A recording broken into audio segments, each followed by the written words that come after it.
నమస్తే, welcome to Haripriya's media. ఆంధ్రప్రదేశ్లో అక్రమ కట్టడాల కూల్చివేతలు ఊపందుకున్నాయి. తాడేపల్లిలో కొత్తగా నిర్మిస్తున్న వైఎస్ఆర్ కాంగ్రెస్ పార్టీ కేంద్ర కార్యాలయాన్ని సిఆర్డీఏ అధికారులు కూల్చివేశారు. ఈ రోజు తెల్లవారుజాము నుంచే పోలీసుల భద్రత నడుమ కూల్చివేతలు చేపట్టారు. నిర్మాణ దశలో ఉన్న భవనాన్ని భారీ బందోబస్తు నడుమ ప్రొక్లైనర్ల సహాయంతో కూల్చివేశారు. ఉదయం 5 గంటల ప్రాంతంలో నిర్మాణంలో ఉన్న భవనం వద్దకు చేరుకున్న మున్సిపల్ అధికారులు ప్రొక్లైనర్లు, బుల్డోజర్లతో కూల్చివేతలు ప్రారంభించారు. స్లాబ్ వేసేందుకు సిద్ధంగా ఉన్న భవనం పిల్లర్లను కూల్చివేశారు.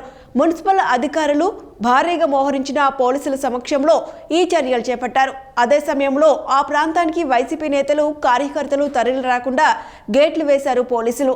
ఇదిలా ఉంటే నిర్మాణంలో ఉన్న ఈ భవనాన్ని కూల్చేయాలన్న సిఆర్డీఏ ప్రిలిమినరీ ప్రొసీడింగ్స్ ను సవాల్ చేస్తూ వైఎస్ఆర్సీపీ హైకోర్టును ఆశ్రయించింది. ఇదే విషయాన్ని సిఆర్డీఏ కమిషనర్ దృష్టికి వైసీపీ న్యాయవాది తీసుకువెళ్లారు. అయినప్పటికీ సిఆర్డీఏ కూల్చివేతలు చేపట్టింది. ఇదే విషయాన్ని మరోసారి హైకోర్టు దృష్టికి తీసుకువెళ్తామని వైసీపీ చెబుతోంది.